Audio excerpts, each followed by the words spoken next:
Bonjour, j'ai ici pour actualité-dvd.com et je vous parle du Blu-ray de Playing It Cool, ou Comment séduire une amie en version française. Le film de Justin Reardon est distribué par VVS Film et met en vedette Chris Evans, Michelle Monaghan et Topher Grace, sorti en magasin le 5 mai 2015. Un célibataire endurci, qui ne croit pas à l'amour, doit s'atteler à la dure tâche d'écrire le scénario d'une comédie romantique, mais alors qu'il est complètement en panne d'inspiration, il fait la rencontre d'une jolie jeune femme qui change graduellement sa façon de voir les choses. Démoli par la critique, sorti dans l'indifférence assez généralisée, je n'attendais strictement rien de ce Playing It Cool, premier long métrage de Justin Reardon. Il faut dire qu'à la base, j'aime pas non plus les comédies romantiques, un genre que je trouve archi usé et qui n'ose pratiquement jamais sortir des sentiers battus. Il faut dire que contrairement au public d'un drame, d'une comédie, d'un film de science-fiction, d'un suspense ou d'un film d'horreur, le public d'une comédie sentimentale ne recherche pas l'étonnement et prend assez mal toute scène qui le flatte à rebrousse-poil. Il devient donc difficile de faire une comédie sentimentale vraiment innovatrice, et on voit le résultat à l'écran chaque année avec tous ces films américains ou européens qui sont interchangeables. Mais je vais vous dire un truc, pour une rare fois, je me suis pas ennuyé devant un tel film. Peut-être que j'étais dans un excellent état d'esprit, peut-être que le public habituel de comédie sentimentale n'aimera pas, j'en suis pas certain, mais je dois admettre que malgré tous mes a priori, j'ai passé un bon moment à regarder Playing It Cool. Bien sûr, c'est pas une grande œuvre et beaucoup de passages sentent le premier film à plein nez, voir le cinéaste fraîchement sorti d'une école de cinéma. Le triste personnage à la cigarette, censé symboliser littéralement le cœur du héros, est bien un exemple d'une idée qui était peut-être brillante sur papier, mais qui colle jamais tout à fait au final.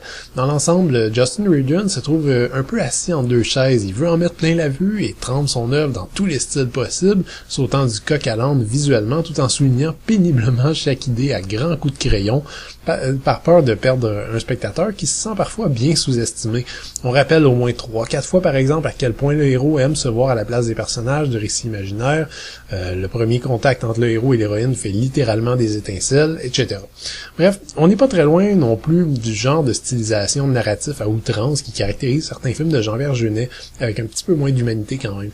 Le grave problème de Playing It Cool demeure dans sa description de ses personnages, le héros et l'héroïne, qui sont jamais nommés, sont beaux, intelligents, dynamiques et dénués de la moindre empathie envers qui ou quoi que ce soit.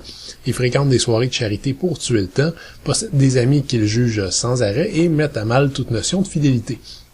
Je qualifierais le scénario de complètement subversif si j'étais certain que c'était voulu, mais j'en suis malheureusement pas assez sûr. Voilà pour le pot. Ceci étant dit, ça m'a pas empêché d'être quand même diverti. Chris Evans possède un charisme indéniable et s'amuse comme un fou, et même chose pour Michelle Monaghan, même si son rôle est réellement de second plan. La surprise vient également du reste du casting dont on reconnaît un paquet de beaux noms, notamment Topher Grace, Aubrey Plaza, Luke Wilson, Anthony Mackie et quelques autres têtes qu'on a plaisir à voir jouer. On retrouve même le toujours excellent Philip Baker Hall, un grand-père bourru mais bien intentionné qui nous arrache plusieurs rires. Bref, c'est pas du grand art, c'est loin d'être aussi subtil que le réalisateur l'espérait, j'imagine, mais à ce stade-ci, je suis surpris et heureux de voir une comédie sentimentale qui tente d'atteindre sa fin par d'autres chemins. Le rythme est allègre et les nombreux effets de style que le réalisateur nous balance à chaque 2 secondes permettent de faire de Playing It Cool une expérience dynamique et assumée pour pas que vous n'analysiez pas trop les intentions du scénario. En tant que film sentimental popcorn, je le mets définitivement en haut du panier.